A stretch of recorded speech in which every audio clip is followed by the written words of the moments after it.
Hello everyone, this is AndresRestart, and this time we are talking about something that Nintendo is working on that appears to be very strange. So a few days ago, there's a lot of conversation that came up because Nintendo has this new FCC filing. Well, we got even more information on that that's giving us a little bit of a better understanding of what this device is.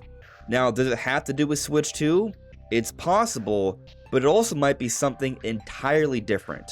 And on the note of Switch 2, there was a story we discussed on Friday that I would like to provide some updated thoughts on, because if Nintendo's doing it, it would also be very strange, but I also don't actually think Nintendo's doing it. So that's what we're focusing on today. But before going forward, let me ask that if you do enjoy my content, to please subscribe and hit that notification bell. And here's a brief message about this video's sponsor, Vitor. Vitor has gone ahead and provided to me the Pro XR glasses, the Pro mobile dock so I can connect these amazing glasses to my Nintendo Switch, as well as the Vitor X 8-bit Do limited edition Ultimate C Bluetooth controller so I can play some games with it as well. But essentially, what these glasses are is a viewing experience wherever you wear them. When you put on the glasses, what you see is a very big, beautiful, bright, and crisp image. It's like being inside of a theater. That's how amazing it is. We're talking about a very high resolution, a very high frame rate, very bright. However, it is low eye fatigue certified. You're going to get less of an eye strain using these glasses than you would on your typical phones or monitors. There is also the option to block out most external light with just a touch of a button thanks to the electrochromic film. And if you suffer from myopia or nearsightedness, there are these sliders to adjust the image to what fits you best. And I really enjoy using these, and they're just so simple to use. You just put them on and connect, and they work. Now, if you want to use them with your Nintendo Switch, there is a little bit more you do connect them to the dock, as I'm showing here. But yes, you can also use them with your Switch. You can put on these glasses and you have this big, beautiful, bright screen wherever you go. You could be standing, you could be laying down, you could be on a plane, and you could have this huge cinematic experience right there. And with the Pro Dock, you actually can connect two different glasses so you both can engage in multiplayer games from the same console. And also, by the way, this dock doubles as a battery extender for an additional 20 hours of life. So to grab both your Vitor XR Pro glasses and dock pack, make sure to use my code in the description below for a discount. Thank you to Vitor for sponsoring today's video. So what we talked about on Friday was essentially two different stories. One was coming from Vandal, which I think is some pretty good information, but then another was coming from something I had been sitting on for a while. I had seen the posts and rumors on Twitter for a few weeks and I didn't think much of it, but some people brought it to my attention and I thought I might talk about it for fun. And then when I took a closer look at it, I discovered a tweet from April that at first glance seemed to be pretty compelling to me, because I saw that this person had predicted that there would be an August Nintendo Direct, where we don't normally get Nintendo Directs, that there wouldn't be one in September, which would be odd because we've had a September Direct the last 8 years, and that there would be another Direct in October, and then later they suggested that would be the Switch 2 reveal.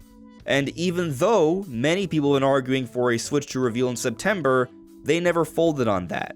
I saw that stuff and I thought, maybe this person knows something. However, I got caught up in the excitement. I didn't know much about this actual person, this person being Robert Serrano, and apparently many people kind of consider this person on a level like Zippo, where they say a whole bunch of things, almost like a shotgun approach. Some things get right, some things get wrong, and they've even been accused of deleting a lot of their tweets, and so they may even be controlling their messaging here. In other words, I didn't realize this, so I apologize. I probably wouldn't have covered this person had I known all this other stuff beforehand.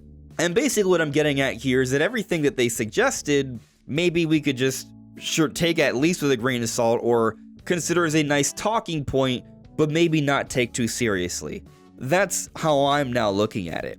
And what they presented as a possibility was that there would be a Switch 2 reveal in October, but also that the console would have two different SKUs, one at $400 USD and one at $450. the $400 model being a cheaper digital-only version. And a lot of people did not like this.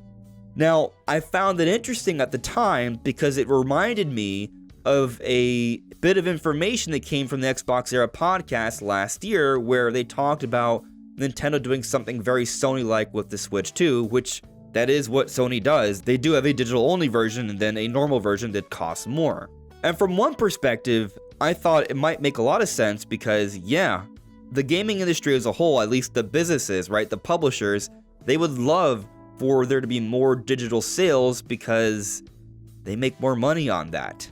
If you're selling a game for $60 or $70 on the eShop and also selling it for $60 or $70 physically in the store, you save money by just selling it directly from your own store, not having to deal with the middleman, not having to deal with the cost of printing out copies and box art and all that stuff.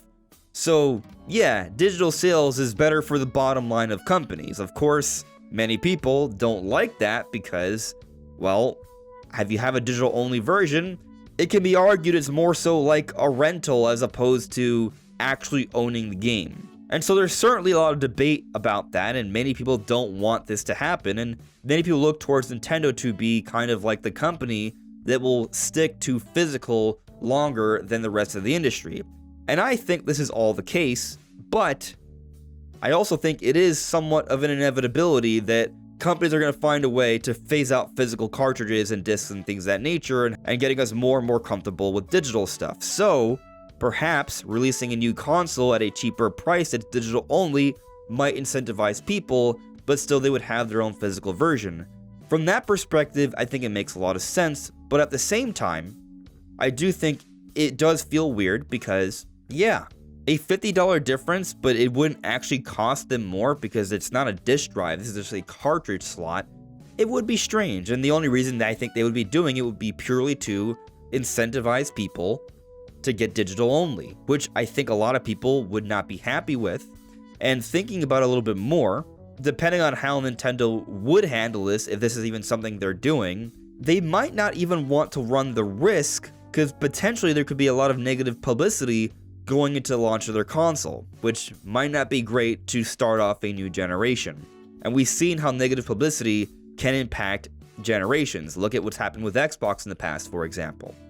And going back to last year when we had this information from Xbox Era podcast about Nintendo doing something different, yeah, we consider this possibility of them doing two SKUs like Sony with it there being a digital only, but because of these circumstances, we ultimately decided it's unlikely that's what they're doing. Now, obviously, we don't know exactly what Nintendo's going to do.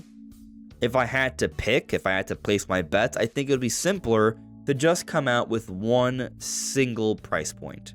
Like actually sitting on it, thinking about it for a while, that's what makes the most sense to me. And the console would definitely have a cartridge slot.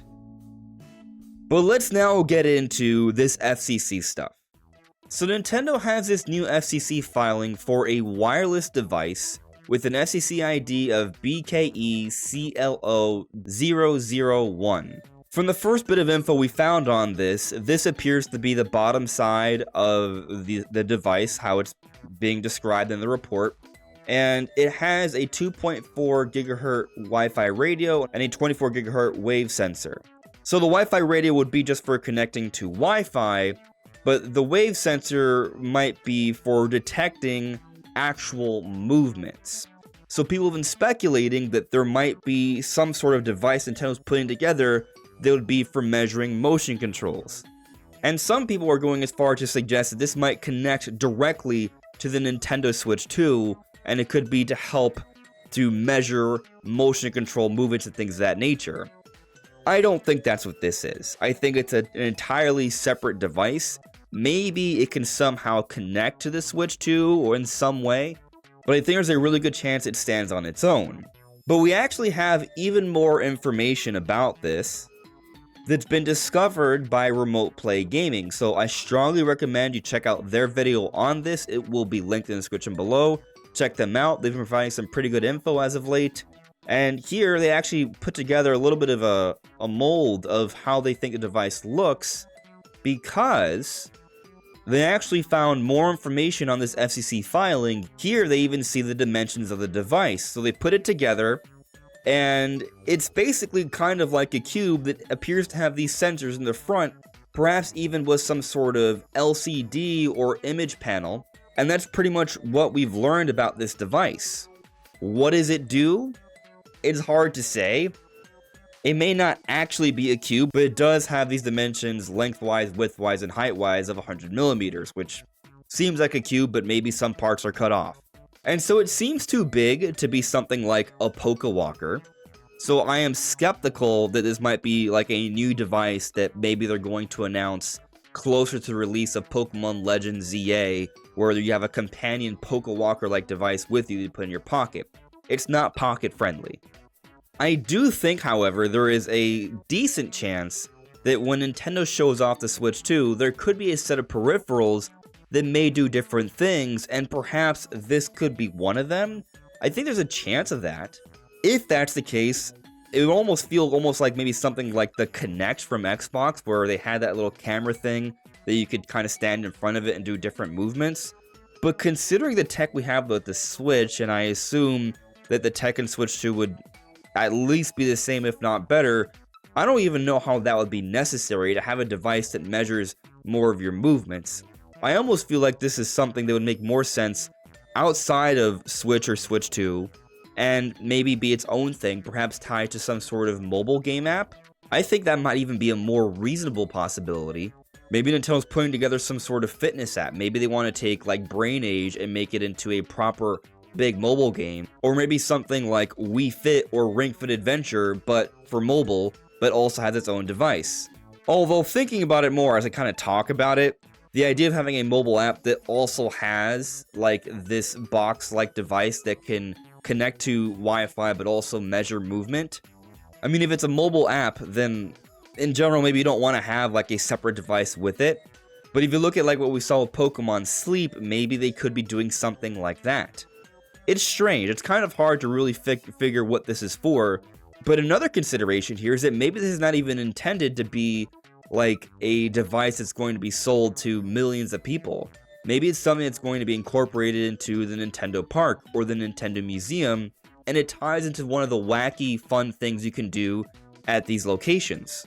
And getting even wackier while also simultaneously going back to the idea that this might have something to do with Switch 2, what if, going back to the idea of multiple peripherals for Switch 2, there is a dedicated VR setup, and part of this setup is this wireless device that you can take with you alongside with your headset and your Switch 2 and play VR wherever, and this device measures your movement and tells you where you may or may not be in a room, so you can have an overall better VR experience.